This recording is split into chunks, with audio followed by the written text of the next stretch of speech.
E sobre o impacto das pesquisas Datafolha no atual quadro político no país, conversamos agora com o cientista político do IBESP, Marcelo Di Giuseppe. Boa tarde, Marcelo. Seja bem-vindo ao Jovem Pan Agora. Boa tarde, Kalina. Boa tarde a todos da Jovem Pan. Primeiramente, Marcelo, como que a gente pode avaliar o resultado dessa pesquisa? Kalina, nós temos alguns dados aqui, eu vou ter que trazer dados também aqui do Instituto IBESP. O presidente Bolsonaro, ele tem 31 pontos percentuais na pesquisa Datafolha, porém, nós detectamos já há mais de um ano que existe uma convicção muito grande dos eleitores em Bolsonaro, eles vêm votando sempre no Bolsonaro. E o segundo ponto, que é essencial, é a questão do potencial de abstenção. O que acontece? Em 2018, nós tivemos 21,3% dos eleitores não foram votar no segundo turno. A eleição municipal de 2020, que é normalmente uma eleição que tem menor abstenção, porque os eleitores se envolvem muito com as campanhas, nós temos aí 70% das cidades com menos de 15 mil eleitores. A abstenção subiu para 29,5%. Então, a notícia triste que eu tenho para dar, na verdade, é para aqueles que hoje apostam no Lula, com 56%, porque os eleitores do Lula, hoje, eles são menos convictos e com muito maior chance de se abster na eleição. E por que isso acontece? E isso o que eu vou falar agora é um retrato também de 2017 e 2018. Os eleitores que votam hoje no Bolsonaro, e essa pesquisa Datafolha demonstrou isso, são prioritariamente acima de 5 famílias com renda familiar, acima de 5 salários mínimos. E os eleitores de Lula com renda familiar abaixo de 5 salários mínimos. O que acontece é que os eleitores de renda mais alta dificilmente vão mudar, são eleitores que se informam ouvindo a gente aqui na Jovem Pan, questionando os jornais, questionando a grande mídia, principalmente a TV Globo. Já os eleitores de Lula são pessoas que se informam, se alimentam de informações, principalmente na grande mídia, principalmente na Rede Globo. E o Bolsonaro, a gente sabe o quanto ele vem sofrendo com críticas nessas mídias. Em compensação, Lula, que não está saindo a campo, ele está protegido. Quando começar o período eleitoral, e aí tem mais um dado preocupante, se eu estivesse do lado de Lula, falando para os técnicos do Lula aqui, 25%, um pouquinho mais de 25%, decidiu votar na eleição agora de 2020 a prefeito na última semana. Então, a gente vê hoje um resultado e querer tirar alguma coisa disso é muito difícil. Por isso que eu faço questão de fatiar a informação para tentar tirar algum dado que seja mais importante para o nosso ouvinte. Marcelo, mas o senhor acredita que a popularidade do presidente Jair Bolsonaro se manteve estável desde a última eleição de 2018 ou caiu um pouco entre os eleitores? É natural que ela caia, afinal de contas começou um governo e você começa a ter dificuldade para entregar o que as pessoas esperavam, esse é o primeiro ponto. O segundo ponto, ele tem um relacionamento muito conflituoso principalmente com a grande mídia, o que para ele também não é muito bom. Agora, o mais importante que eu vejo, Kalina, é que ele tem uma resiliência muito grande, porque ele consegue segurar esse número de eleitores do lado dele, não tendo a possibilidade, por exemplo, de mostrar tudo que está sendo feito no governo. Quando chegar na época, realmente, de eleições, com tempo, com horário eleitoral gratuito, ele vai conseguir apresentar muita coisa. Claro que muita coisa pode mudar. O que eu vejo, na verdade, é que o presidente Lula, ele ainda não experimentou esse momento eleitoral. E eu sempre falo a mesma coisa, que o que a gente tem dificuldade, às vezes, apresentando pesquisa, é porque as pessoas desconhecem a função da pesquisa, que é apenas e tão somente uma ferramenta de planejamento. E a gente pega, por exemplo, as pessoas que gostam muito do presidente, começam a falar no tal data-povo. Olha, o presidente tem uma aprovação de 80%. Isso é muito fácil a gente fazer conta aqui, que nós temos 146 milhões de eleitores. Se a gente levar em consideração os 31% da pesquisa Datafolha, 31% de 146, chegamos a 45 milhões de eleitores, com a convicção que eu falei para você, se 10% forem a campo, para as ruas, nós estamos falando de 5 milhões de pessoas na rua, aproximadamente isso, que é um mundo de gente. O que Bolsonaro tem hoje, que a esquerda um dia teve lá atrás, é militância, e a militância do Bolsonaro é muito convicta.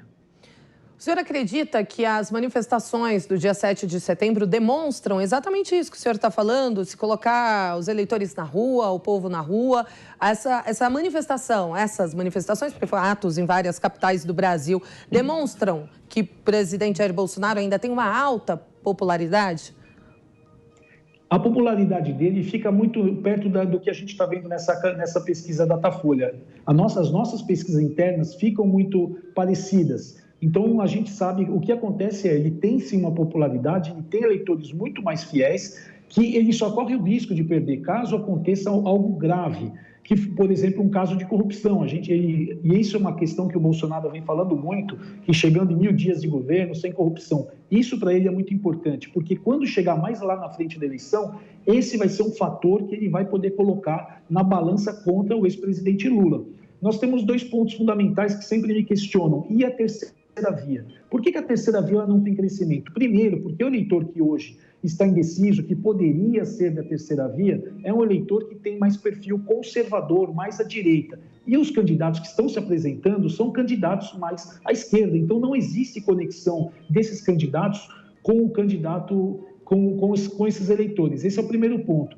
E o segundo ponto que a gente analisa é a questão de, chegando a próxima eleição, o presidente tendo a oportunidade de apresentar tudo que ele tem para falar, ele com certeza tem um crescimento, principalmente na região sudeste, na região centro-oeste e norte, onde ele foi bem na eleição e agora não está caminhando muito bem. Agora, qual que é o grande ponto que hoje segura o Bolsonaro um pouco para baixo? É a questão econômica, as pessoas, como você falou agora há pouco, gasolina, carne e outras coisas estão caras, a população está tendo dificuldade de acesso e ela costuma terceirizar a culpa. A culpa hoje, quando você vê televisão ou qualquer outro meio aqui contra o presidente, é a questão do Bolsonaro. A culpa é do Bolsonaro. Melhorando a vacinação, acabando o assunto pandemia, que eu espero que acabe, melhorando a pandemia, saindo a questão do Auxílio Brasil, o presidente tem uma vantagem interessante. Por isso que a gente vê que existe aí uma briga da oposição em derrubar o Bolsonaro desde já. Porque não é só eu que sei dessas informações, certamente quem está do outro lado sabe. Muita gente comenta, né, Marcelo, que as manifestações, por sua vez, do dia 12 de setembro, demonstraram que a terceira via, como o senhor falou, o nome terceira via, não tem força o suficiente para concorrer aí em 2022. Primeiramente, eu quero saber se o senhor acredita que essa terceira via nasceu morta, como muita gente fala, ou se ainda há chances de algum candidato despontar por aí. Muitos falam em João Dória, Eduardo Leite também está crescendo. O que o senhor acredita para 2022 nesse âmbito da terceira via? O que eu entendo é isso, existe uma desconexão do perfil de partidos e dos candidatos em relação aos eleitores que hoje estão ali em dúvida ou que tem uma possibilidade até maior de vir a votar no Bolsonaro, né? Então, existe para a tristeza do André Marinho, existe aí uma terceira via, que eu percebo que vocês brincam muito com ele sobre isso, ele tem uma dificuldade de crescimento. Agora, o que acontece, existe uma outra possibilidade, que a gente já andou testando, é que na possibilidade do Bolsonaro não poder concorrer, e isso existe porque a gente percebe que existem várias forças tentando desde já um nome que entre no lugar dele, apoiado por ele, de repente sem uma rejeição pessoal, e aí eu posso citar, por exemplo, o ministro Tarcísio de Freitas, ele sai com muita vantagem. Então, tudo isso eu digo o seguinte, a terceira via, ela, infelizmente, para a democracia, mas talvez felizmente, porque a gente começa a perceber que hoje o eleitor se posiciona de forma mais firme, ou de um lado ou de outro, ela tem realmente muita dificuldade de crescimento. Não importa o nome que seja colocado. Aliás, todo mundo, todos os institutos vêm testando vários nomes e nenhum nome conseguiu se despontar. Marcelo, e recentemente veio à tona novamente a figura do Michel Temer, né, por ter ajudado o presidente Jair Bolsonaro a escrever aquela carta. O que é o Michel Temer para a política? Ele é um articulador? Porque para a gente ele estava ali escondidinho, mas acredito que ali nos bastidores ele tenha muita influência, não? Karina, Michel Temer, ele é um dos constitucionalistas do país, ele fez a Constituição do país, ele entende como funciona a estrutura, o estamento burocrático, ele sabe muito bem como joga o jogo e tem alguma coisa que as pessoas que vivem em Brasília, e quando a gente está lá, a gente tem a oportunidade de conversar sobre isso, o que Michel Temer fala e combina com o seu aliado político, ele cumpre. Isso é muito importante na política, esse cumprimento de palavra, né? Então, ele sim é muito forte, ele sabe que ele não tem potencial para ser um candidato a presidente, em compensação, ele tem sim potencial de agregar e sair, de repente, a deputado. A carta, isso é uma questão que pode ser que você me pergunte, mas eu vou me antecipar, a questão da carta, se isso fez com que Bolsonaro perdesse aliados. Certamente, aquele bolsonarista mais ferrenho, que ficou muito preocupado com esse recuo do Bolsonaro, e eu escrevi sobre isso também, e falei também isso na Jovem Pan Santos, o grande erro do Bolsonaro lá não foi o conteúdo do que ele falou sobre liberdade, a forma que ele falou foi muito equivocada e fez com que ele recuasse e pedisse auxílio ao Michel Temer. Isso, as pessoas que são muito fãs do Bolsonaro relevam. Os que estão, ao contrário, que estão ali no meio do caminho, eles começam novamente a fazer contas. Voto no Bolsonaro, voto no Lula, a terceira via não tem um nome que me agrade. Isso vai acompanhando até outubro de 2022.